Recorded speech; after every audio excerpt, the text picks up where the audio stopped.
Hello everybody, welcome to Crafty Soup. Today I have for you a mixed media hop with the Mixed Media Frenzy group, and I will leave links to that free group which they host over on Facebook. And here is the inspiration image that we are all working with this time around. So I'm going to go ahead and start off with a sheet of this Vicky Bouton mixed media paper, and I'm going to give it a coat of gesso. Now the coat of gesso isn't totally necessary, but it gives a little bit different play time to the watercoloring that I'm going to be doing. So I did go ahead and decide to gesso this sheet, and I gave it a nice thick coat, and I went ahead and let it dry. And then I am working with these winter photos. So I know the inspiration piece was summer, so I am mixing up the season on you. And I'm going to be doing the packaging technique watercoloring here. And I will get to a little bit more watercoloring in a few more minutes. But here I was trying to get those rows of different colors, but in a monotone fashion. So in the inspiration we had, yellow next to a red, next to a, I'm not even sure, blue.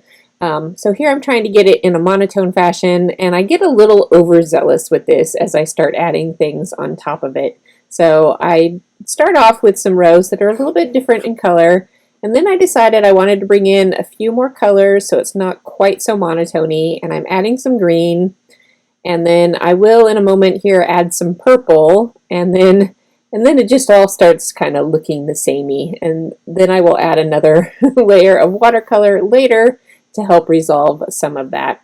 And then because I do have this gessoed, I can use just a wet paintbrush to kind of smooth out any globby areas of the image, and that's part of the reason why I wanted to work on gesso, because that gives you a lot more playroom to the paint. So here you can see it is starting to really look all the same at this point. I lost my stripes, but that's okay because I can fix some of that up later. Now I pulled out some sheets of watercolor paper that I keep in my stash that are just leftover cutoffs from other projects, and I'm going to zhuzh them up a little bit to add to this project. So always keep your leftovers because they might come in handy later. I am just adding some more of this packaging technique on top of pre-existing colors, and I will do several pieces and then decide in the end which ones I like the best. Now this piece right here actually has some orange tones in it, which I didn't expect that I would want to use, but I went ahead and did it anyway just to see where it would take me. And I do end up using that piece under my focal photo, and it actually works out really well because a lot of the embellishments that I had in my stash had some orangey tones to them.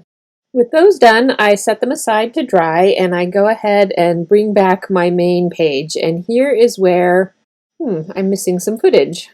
Well, I apologize for that missing footage, but basically what I did was just use my paintbrush and paint directly over the top of the existing watercoloring, and I concentrated the green colors on the right, purples in the middle, and blues to the left, and that gave me more of the separated color zones that the inspiration piece had.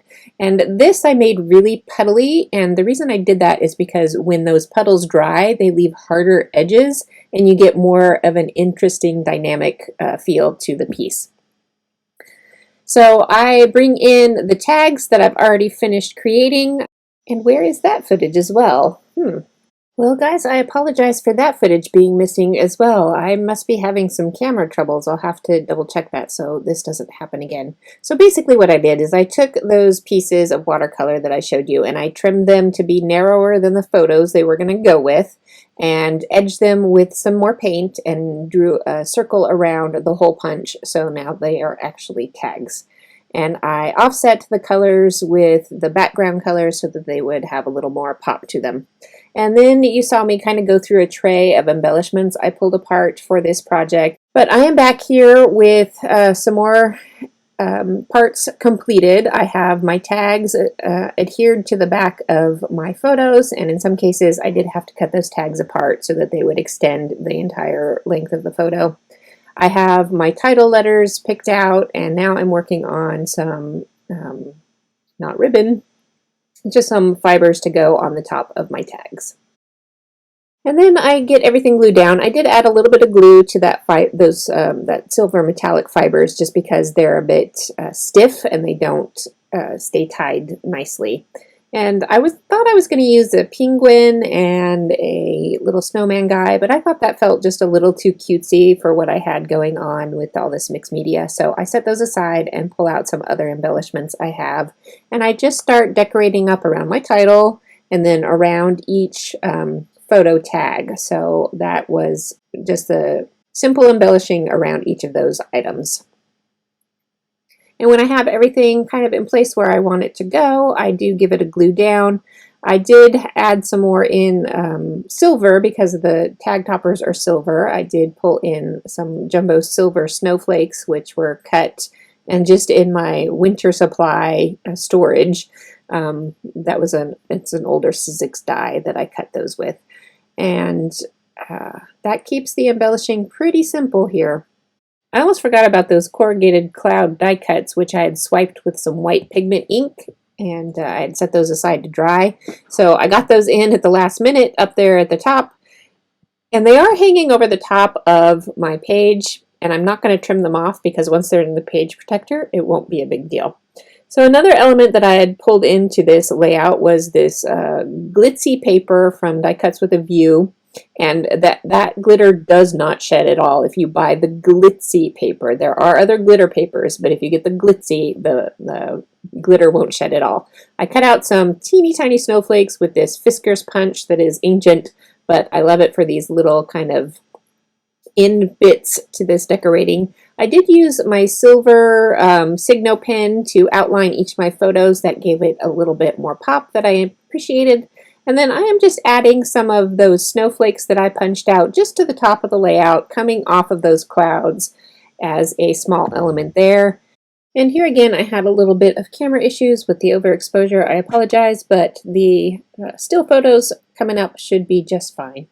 Thanks for joining me today. Remember, this is a hop, so I will have the links in the show description so that you can follow all the other crafters on this hop.